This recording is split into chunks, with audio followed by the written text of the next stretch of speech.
Good afternoon, or good noon, I guess. Now it's afternoon. So, I hope everyone's doing well.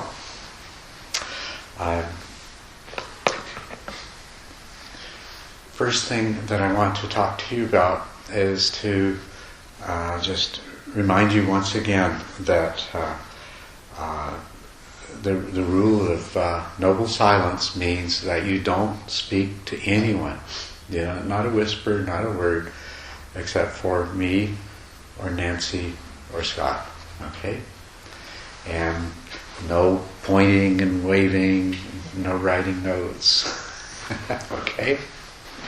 Because you're obstructing someone else's meditation when you do that.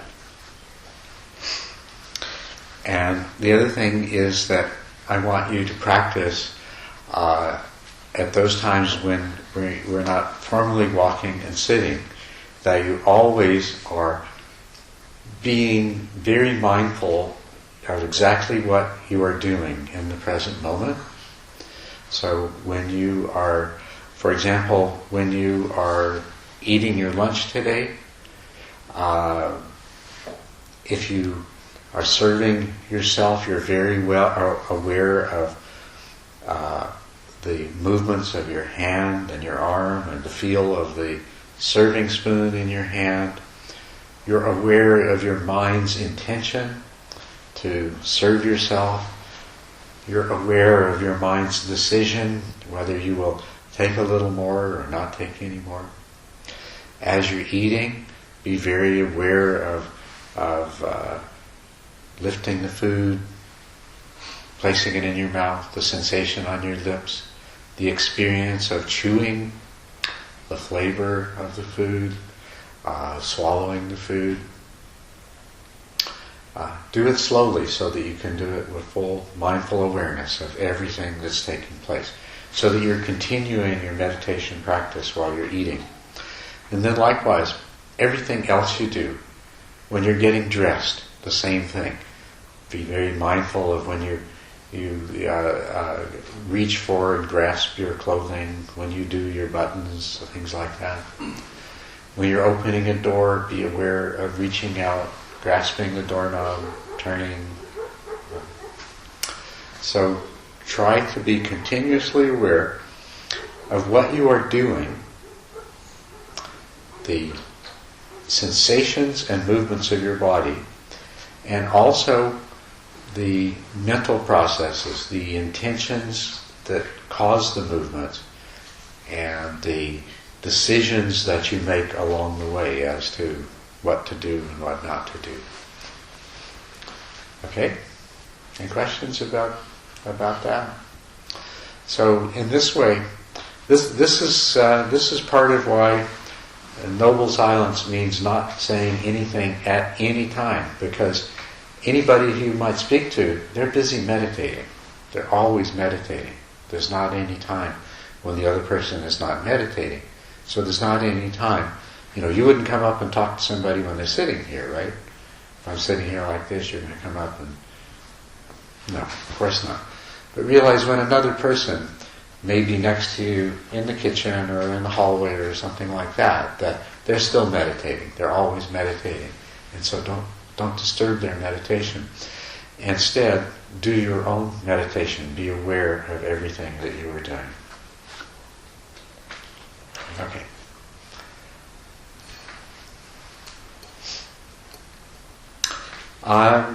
We have some questions about the practice. Would you like to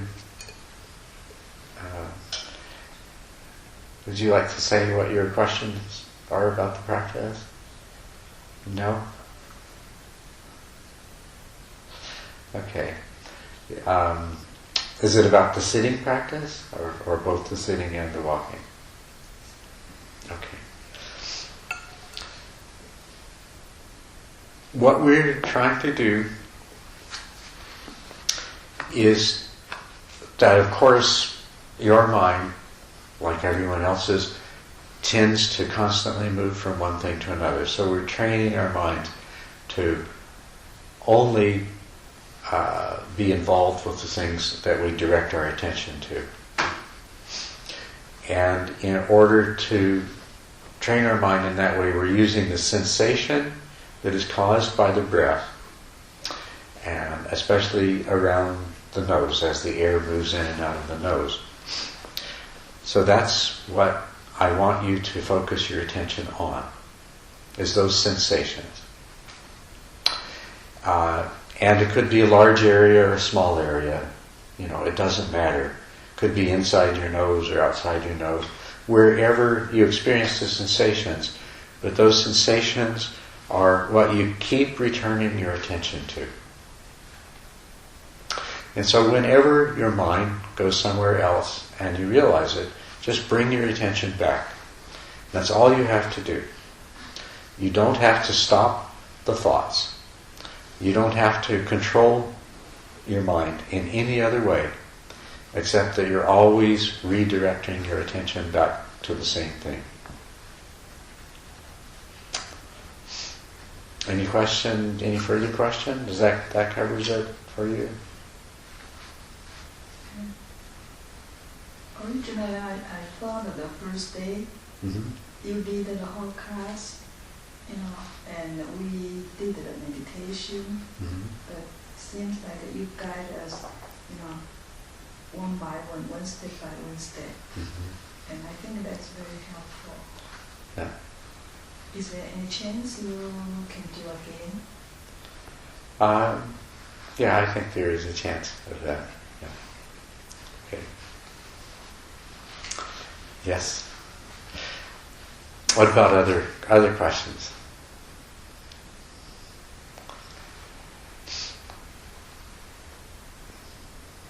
Nobody has any other questions about practice? Okay.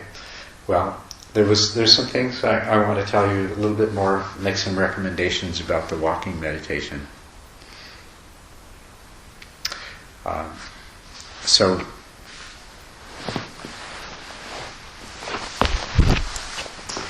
when you're doing the walking meditation, I want those of you who find that your mind is moving to other things by itself easily. If you find that your mind is easily going to other thoughts or easily going to other sounds and distractions, I want you to do the walking meditation in this way. You walk about this fast.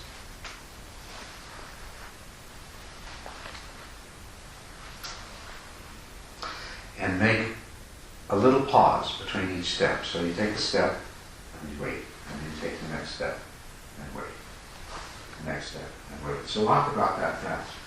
And what I want you to do is, when this foot is moving, I want your attention to be on the sensations in the bottom of the foot. Okay? So your attention is there. And you stop. And now move your attention to the bottom of the other foot. There. Now you move your attention. So you're always deliberately and consciously directing your attention.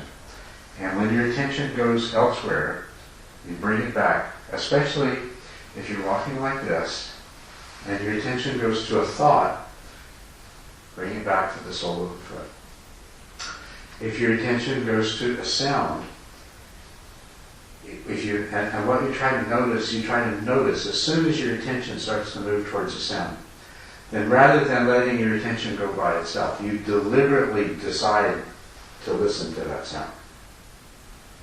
See what I mean? So that what has been happening is your mind keeps wanting to move by itself from here to there to there. And what you're doing is you're training your mind that it only goes where you consciously wish to have it go. Only where you decide that you want it to go.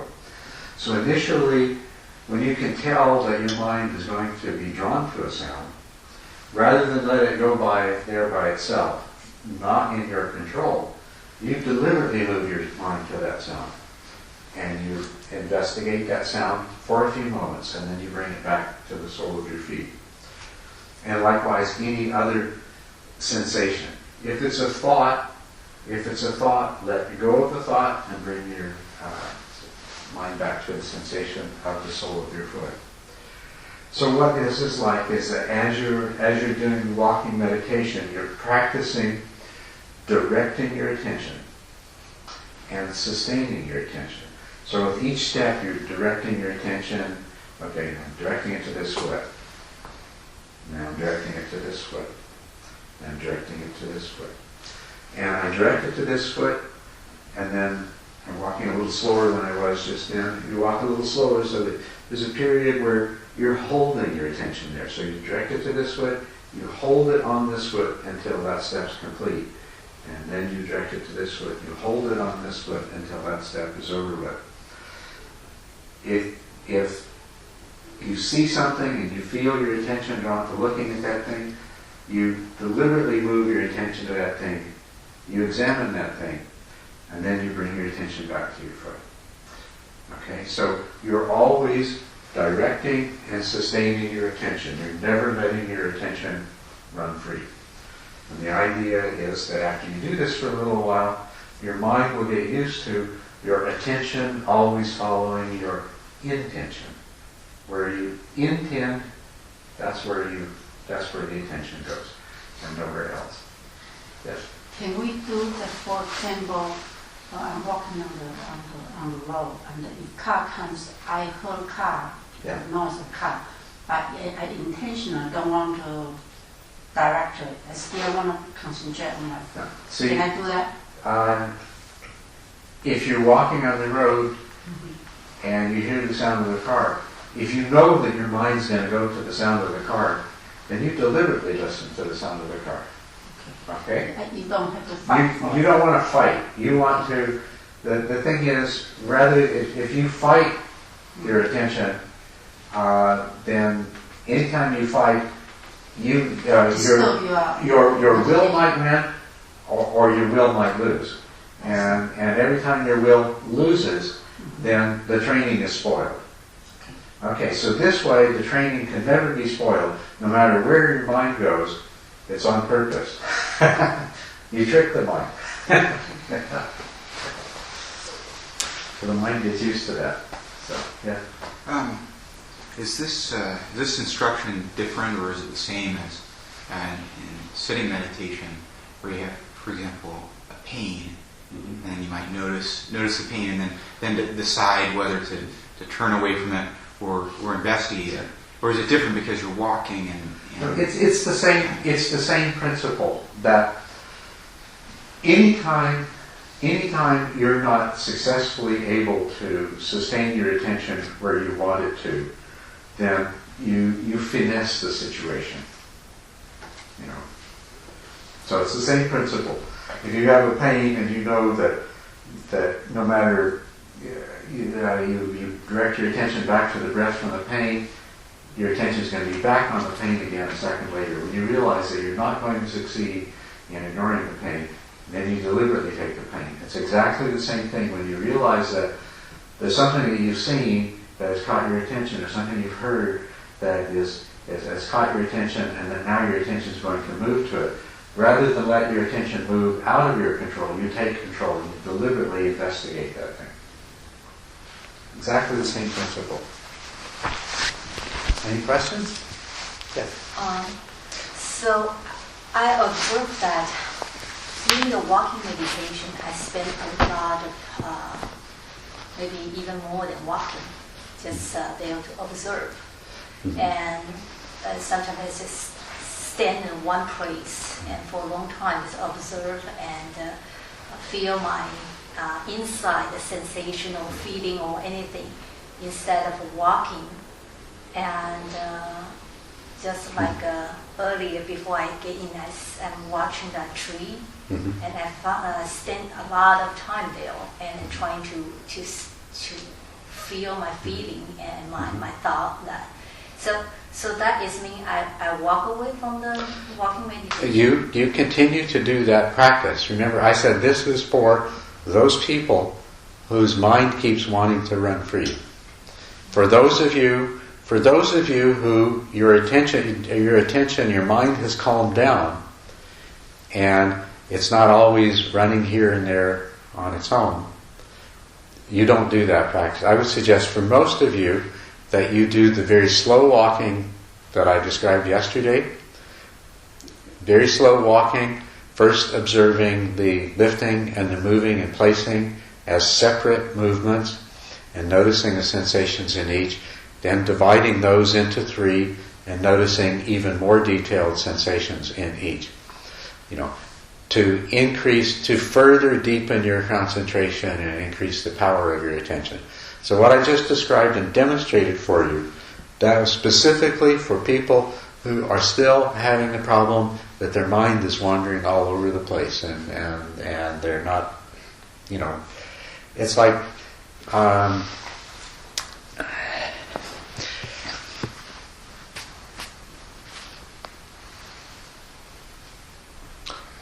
when you have not yet trained your mind in a very strong basis of directed and sustained attention, then you need to do the practice that gives you that control over your mind. Once you've done that, then you can practice in a different way. Now, the kind of practice that you're talking about doing is, yet again, when you have learned to calm your mind and still your mind, then you can let your mind be still and let various sensations and various thoughts and feelings arise and pass away in the still vision of your mind. And you can observe the rising and passing away of these experiences. So that's a different practice. So what Deborah's asking about is an appropriate practice if you feel like you've already achieved stillness of mind by being focused on one thing, so that you no longer need to be focused on one thing in order to continue to have that stillness. If you feel like if you cease to focus on one thing, that your mind's going to start jumping around to everything, you're not ready to do what Deborah was talking about. If you can let go of a specific focus and have your mind stay calm and clear and still, and then just observe whatever comes and goes, that's a very powerful practice. But don't try to do it until you're ready, because otherwise you're just going to be all over the place, and you'll actually lose some of the concentration and training that you already accomplished. So we can sort of divide it for the moment into 3, and you can decide. I may have advised you already one way or another in the interview, but if not, then you can decide for yourself. If you are a person who has the problem that your mind is tending to go very easily on its own, here, there, and everywhere, walk at the moderate pace, and you control at every moment where your attention is moving. If you have a pretty good degree of concentration, you would like to deepen that concentration even further.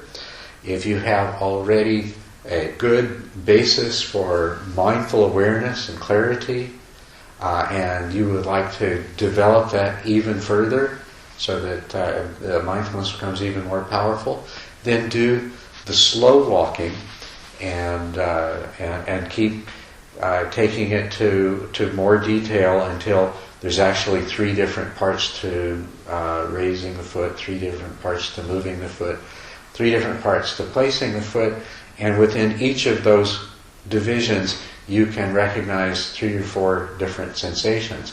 You keep working in that way until you reach that point. And then if you wish to even further increase the power of your mindful awareness and the degree of focus you have, then you can keep doing the same thing and walk a little faster and still see just as much detail as you did even while you're walking a little faster. The third way to do walking meditation, if you feel like your mind is capable of just staying completely still, and you can just let whatever comes and goes, and your mind won't grasp onto it, your mind won't stick to it, your mind will just watch it come and watch it go, then you can practice in that way. Okay? So I'm not trying to give one instruction for everybody here. And in your interview, I'll help you, if you're not certain which kind of practice, I'll help you decide which way to do the walking meditation.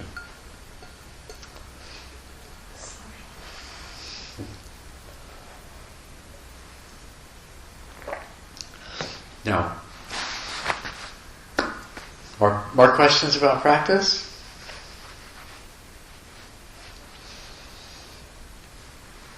Yes? Question about practice in daily life, applying in daily life. Okay. What I'm trying to understand is how to increase the amount of mindfulness that you develop during daily life, and I think a method you have suggested is to pick a period of time when you're going to be mindful, and then expand that period of time. My next question is, pick a period of time during which you're going to be mindful of what? Is it your breath? Is it something, or is it a random thing? What is it? Well, there's different ways that you can do this, but I'm suggesting that what you want to do is you want to have mindful awareness all of the time. But if you just decide, well, I'm going to have mindful awareness all of the time, then it's next Thursday and you realize you haven't had mindful awareness any of the time.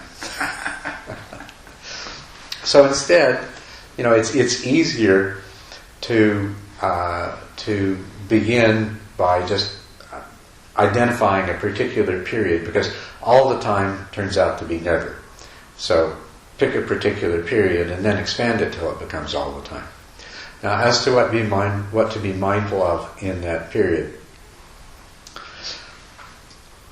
ideally you will be mindful of everything, which means you'll be mindful of the movements of your body, and whether those movements are automatic and habitual, or whether those movements were consciously intended, because we make both kinds of movements. You will be mindful of all of the sensations that you experience, at least all of the major sensations that you consciously become aware of. You'll also be mindful of whether those sensations are pleasant or unpleasant. You will be mindful of the mind's reaction to those sensations, whether those sensations elicit desire or aversion or any other kind of reaction, even at the most subtle level. And you will become aware of the mental states that are present and how those mental states change from time to time as certain sensory experiences and certain experiences of pleasure and pain and certain mental reactions to experience cause your mental state to shift. Because your mental state is always shifting. I mean, you know that. You have different kinds of moods, good moods, bad moods, irritable moods, relaxed moods. And what causes these mental states to shift is the experiences that you're having, the thoughts that you're generating. So ideally, if you're perfectly mindful, you'll be aware of those mental states as they come and go. And you'll be aware of whether these are wholesome and desirable mental states, or whether these are unwholesome and problem-creating mental states. So this is ideally, you'd be aware of everything, both mental and physical. But, it's the same thing as all the time is never. Being mindful of everything ends up being mindful of nothing. So you start small with what's manageable. It's very good to start off. Mindfulness of the body is really, it's the best place of all to start.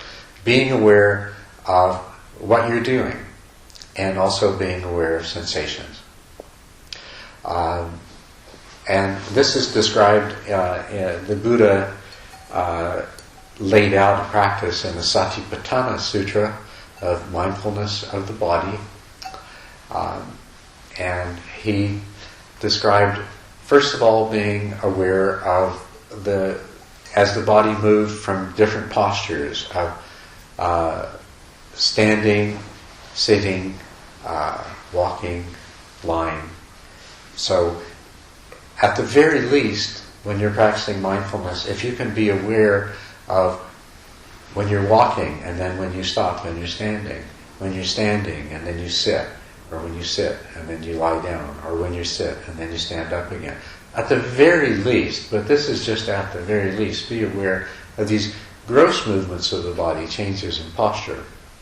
But then he also said that beyond that, you should become aware of more fully of everything that you're doing, when going forward and when going back. Which means that when you go forward, why are you going forward?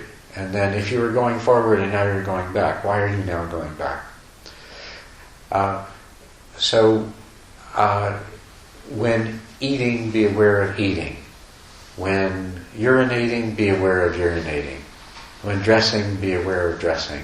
In other words, mindfulness of the body is being aware of all of your actions. What am I doing right now? I'm reaching. What am I doing right now? I'm grabbing.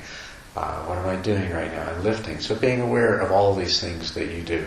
I'm moving. I'm placing. I'm turning. So start with the body. Practice for a certain amount of time each day, just being aware of the body. You'll get the knack of it really quickly.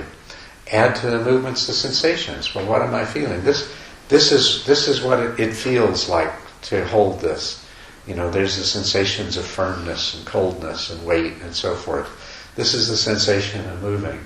This is the sensation of lifting. This is the sensation of tasting. This is the sensation of swallowing. All of the sensations that are associated with all of the actions of the body. As your mindfulness becomes more grounded in the body, you become more present. You become more fully aware. Don't you find that when you're aware, the sensations in your body, they don't last. They come and go. So it makes you be here and now. It brings you into the present. It focuses your awareness on the present. So mindfulness of the body is a very powerful practice. And then as you attain more skill at remembering to be mindful of the body, then you can be mindful of the body for more and more of the time. Yes? Could you explain to us why people can do multitasking? People can do it? Do lots of movement together, multitasking. Multitasking. Yeah. Can you explain that to us? To explain why they can do that? How and why? Because it seems like we do meditation, we try to, especially when daily activity, we try to focus and be mindful, do one thing at a time. Yes, that's right. We do. When you're multitasking, you're doing several different things at once. Yeah. You're eating and you're writing a note with this hand and you're listening to the radio and all these other things at once. That's because your mind is not a single thing. Your mind is a number of different processes, each of which can be doing its own thing. The processes of eating are so automatic that there's what you might call the body mind that just controls the automatic movements of the body. And so your body can feed yourself while your mind is more of your conscious attention is focused on something else. So you can eat a sandwich with one hand while you write a note with the other. You can't write a note automatically. The writing of the note requires that a different part of your mind, other than the one that's eating the sandwich, be engaged. And thought processes to do with what is the message that you want to convey, and then producing the characters that communicate that message to whoever reads the note. So that's another thing. You can, while you're doing both of these things though, have the radio or the television playing. And although you're not really listening to everything because you're writing a note and eating a sandwich, at the same time, there is some part of your mind that is scanning all of the information. And whenever something that's important to you is said, it'll register. You'll hear it. You'll know it.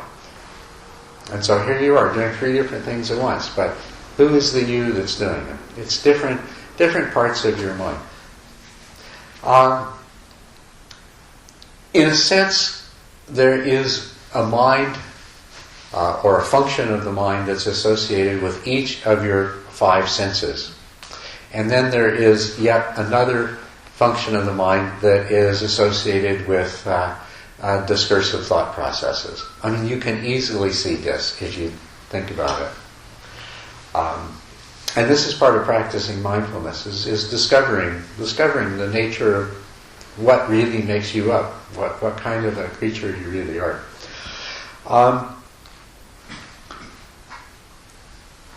You can, when you're driving a car, you can be carrying on a conversation or thinking about something and be really quite unaware of the process of driving the car. You will, what will happen is somebody's brake lights will come on in front of you, or perhaps you'll see a traffic light turn red, and there may not be the conscious awareness of it, and there may not be a conscious intention to move the foot from the gas pedal to the brake pedal, but those events will happen. They'll happen because there's a part of your mind that is constantly processing visual data, and it is trained and conditioned. It knows what the appropriate response is to a brake light coming on or a traffic signal turning red. And it will produce the appropriate bodily action. Even more interestingly, as you start to press down your foot on the brake, your body will sense the change in motion of the vehicle. And it will adjust the amount of pressure so that you don't stop too quickly and you don't stop too slowly. This can all happen while you're in the middle of an intense conversation with somebody else and you don't even know about it. The light changes and you drive off again. And halfway down the block, if the person said, did you know you just stopped at a red light? I did. Oh, I guess I did. I must have. But, you weren't really aware of it. So there's a part of your mind processing visual information. There's a part of your mind that, and using that information to perform actions. There's a part of your mind processing the bodily sensations, including those that are produced by the slowing down and stopping of the vehicle. And that is automatically controlling things like the pressure of your foot on the brake. Or if you're turning a corner, you might turn a corner while you're not really concentrating on turning the corner. When you first learn to drive, you're afraid of turning the wheel too much or not turning it enough or whatever. Now it happens completely by feel. Your body senses and your eyes work together, and it happens so smoothly and perfectly, and you don't hit anything. But you're not even paying that much attention to it. There's a part of your mind that is separate from the part of your mind that may be carrying on a conversation and thinking of the best argument to counter what this person just said to you because you don't agree with it, right? Completely different part of your mind. They're all taking place at the same time. In addition to that, while all this is going on, you may suddenly remember that you were supposed to call somebody 10 minutes ago. Now, where did that come from?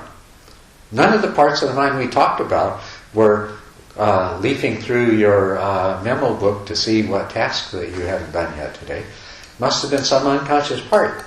But it did its job, and you came into your awareness as, I was supposed to call Sue at 2 o'clock, and it's already 10 after 2, So You see, there are many different things going on, many different parts to your mind.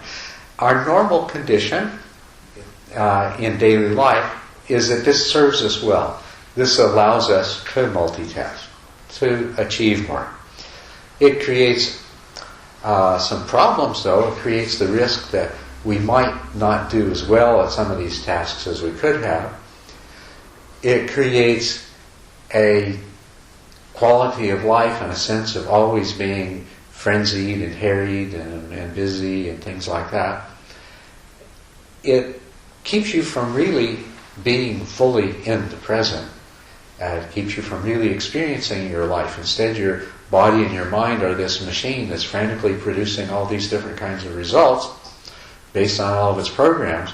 But, you may go through the whole day without having actually lived your life as a conscious human being, but just as a highly skilled, well-programmed, multitasking robot. Or if you were lucky, you had a few breaks in the day where you came into the present and you came into the sense of the wholeness of who you are. But let's look a little bit at conscious awareness. The more fully conscious you are, the more of the totality of your mind is involved in that. And the more fragmented your mind is, the less fully conscious you are. Do you agree with that? Yes. So, in meditation, we're doing many things, but one of the most important amongst them is we're becoming more fully conscious, and we're becoming more fully conscious so that we can become more aware. Just becoming more aware of the fact that I think I have a mind and it's one thing, and I think I'm in control of it. But if you can pay enough attention, you can learn that you don't have a mind, you have many different minds, and that you really have very little control over any of them. They're mostly all doing their own thing. But the interesting thing about that you also discover is where did your eyes and your body learn to drive a car while the rest of your mind was off doing something else? Where did they learn to do that? There was a period of time when your total conscious awareness was focused on driving a car. And that's where you learned. So how do all these other minds receive their programming and learn what they're doing? There is this one aspect of the totality of our mind that is this conscious awareness. And it's limited. It's limited. You can't be aware of everything at once. It can be shared over a few different tasks as long as none of those tasks is highly critical. But as soon as one of those tasks become critical, you can, how we just gave an example, you do several different things at once. But, if you were trying to defuse a bomb, you wouldn't want to be multitasking. Right? You want to do only one thing at once. This conscious awareness capacity is limited. One of the things that's good to do is to expand the power of it, and we work on doing that, but we recognize that it's still limited. Well, it's very important in your daily life that this limited capacity for conscious awareness be most usefully employed. So, if your conscious awareness is focused on this, then at what point does it go to something else, and how is the something else that it goes to determined? Well, what happens is that a couple of things. As soon we tend to be consciously aware of something that's important to us.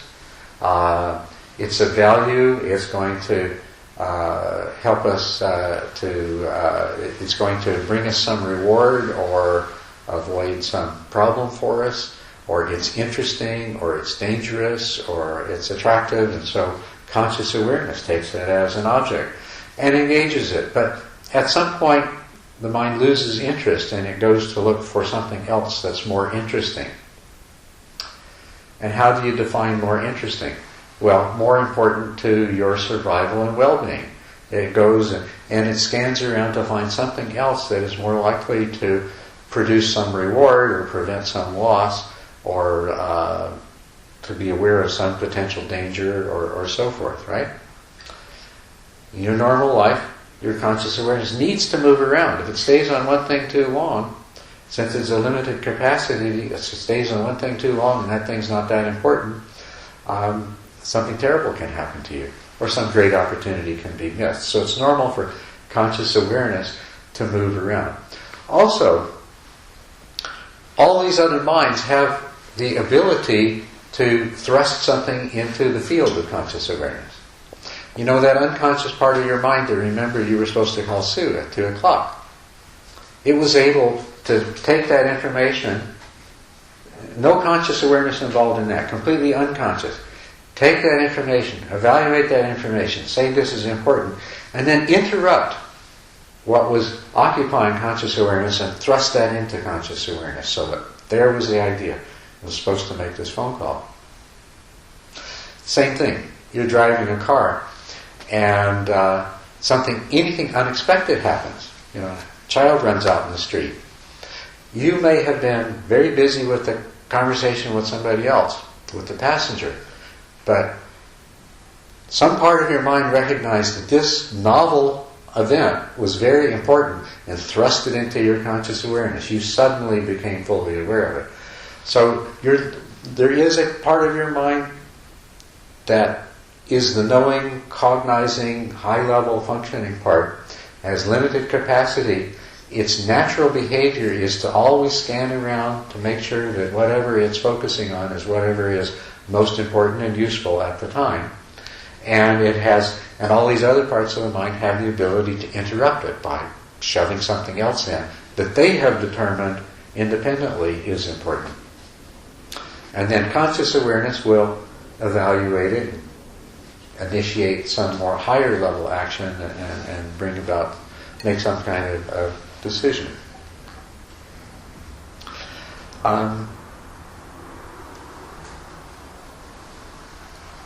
Can't remember where I was going, but this is something about the nature of your mind that you... Yes? Then my following question is just for my curiosity. So, how an enlightened being live their life if they have to do, multitasking? If they, have to live their life in like a normal human being and have to do multitasking? How an enlightened being cope? Well, let's return once again to the nature of an ordinary person in their daily life. An ordinary person is attaching a lot of false values to things constantly and is tremendously concerned with a lot of things that really aren't important and is actually carrying out all kinds of activities, committed to all kinds of activities that are not that important. So the more fully mindful a person is and the more they can discriminate between what is truly important and what is not, then the much more appropriate is their allocation of their mental resources and their time availability and their energy availability.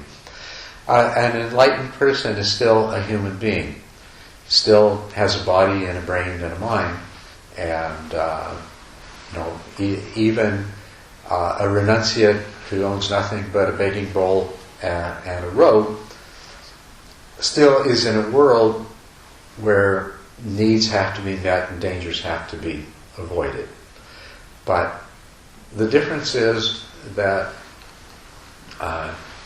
that person, certainly in the case of a renunciate, but even an enlightened person living in a city is not living in a massive delusion and confusion and busy doing things that are contradictory to each other and conflicting with each other. Much more focused in what they're doing.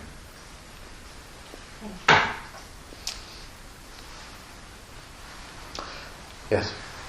I wonder if the situation you're describing with multiple minds and so on is really that much. Is it any different from seated meditation? Where you have many different things going on at once, but you're able to coalesce them into one point.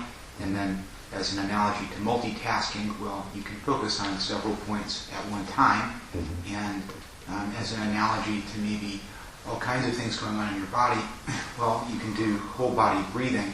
Mm-hmm. So would the same types of procedures as in seated meditation apply in daily life? For example, you have this other mind, so to speak, come up and alert you to something that's irrelevant. Mm-hmm. Well, you simply notice it and go back to what you were doing. Absolutely. And so multitasking wouldn't really be insurmountable. It's no more insurmountable than all the things that go on in meditation. That's right. It's exactly the same thing. Yes, you're right. And that's what happens. You sit down and meditate and your mind does what it always does. As soon as it gets bored with the breath, it starts looking for something more interesting. Well, that's its job, I mean, you wouldn't survive if your mind, in normal daily life, if your mind didn't constantly check, other things to see if there was something more important than what it's currently engaged in. So your mind's doing what it normally does, but your mind doesn't have, the point is your mind doesn't have to do that, and you can train your mind under certain circumstances not to do that. And if you do that, then in your daily life, you can also become aware if your mind is needlessly jumping all over the place. Likewise in meditation, you sit there, and it's not always that your mind is jumping from thing to thing, but the other parts of your mind is, where do these thoughts come from? Where do these emotions come from? They're thrust in there.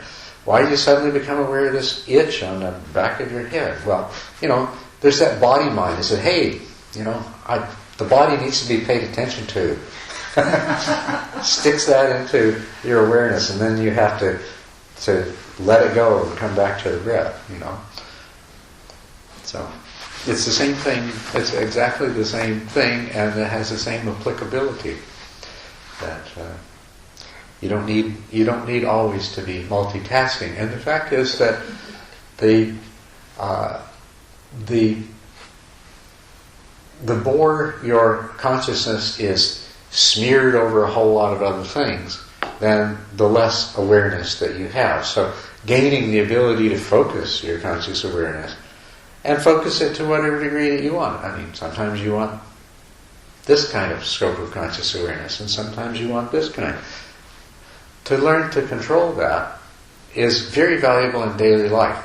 Not to mention, it's exceedingly valuable in practicing vipassana, practicing insight meditation, and coming to understand the true nature of things. But it's also very valuable in every other part of your life.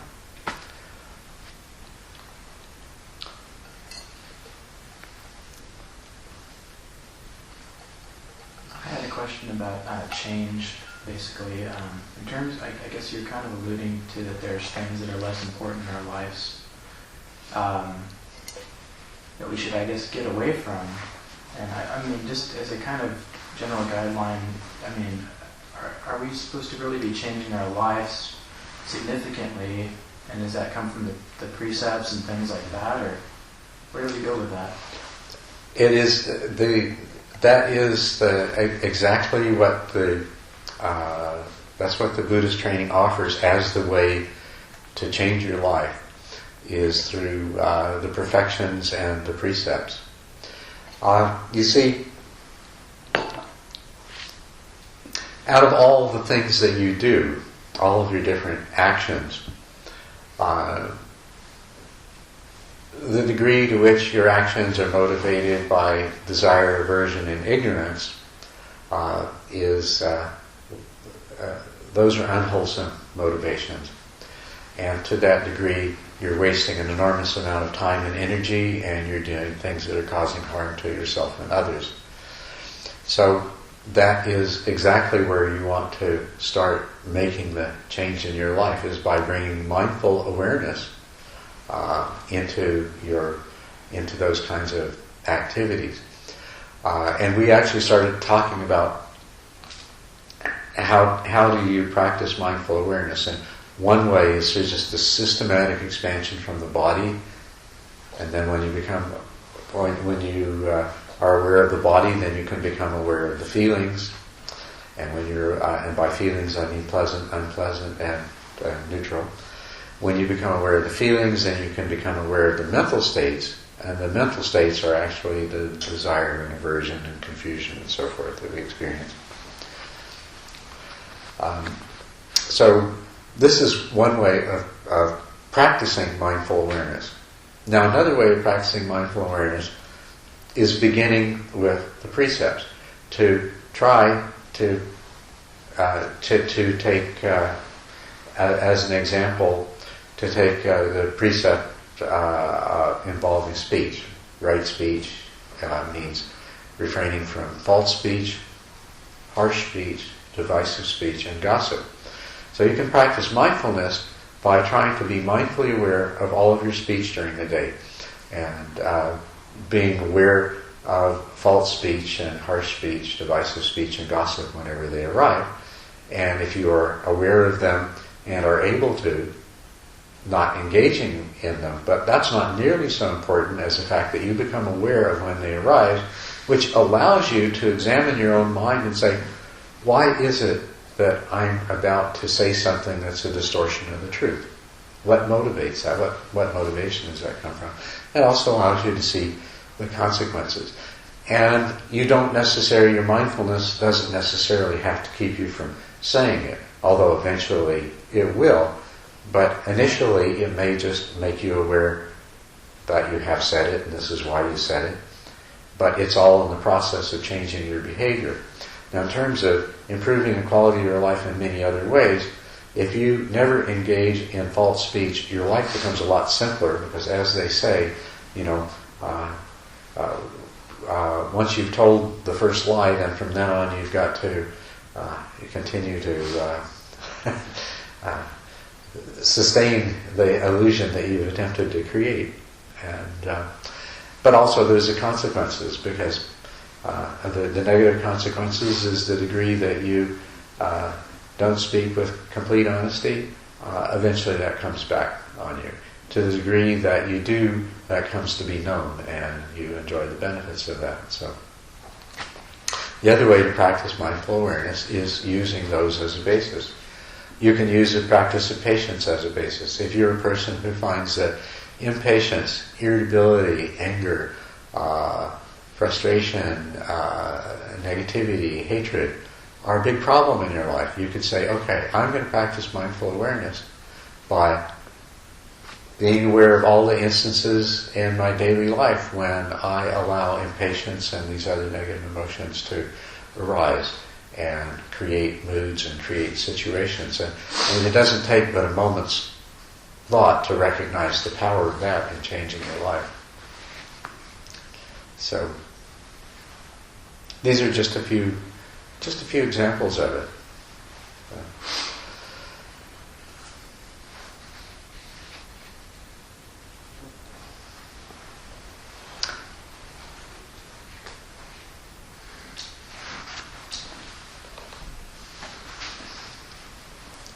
Other questions?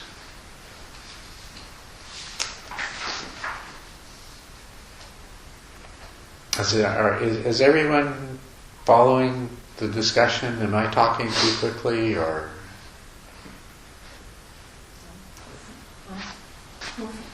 Perfect for you? Huh? And you? You know, I do my best when I get a lot of feedback from people, so if you let me know what's on your mind, then I'm far more likely to be able to address it effectively. So please do speak up. If no one asks, could I ask some question, yeah, just for the practice, is that okay? Yes, that's right. Right, thank you. That's what this is about. I'm still in processing to observing. Mhm. I'm not quite get to conclusion or anything yet. Okay, Now, I get to which? to understand myself, realize yet in the process. I'm processing, observing while walking out sitting in the tree. Maybe because the previous day, yesterday, I have a wonderful experience. Is I'm standing there watching tree, watching sky, and for a period of time, and I just feel like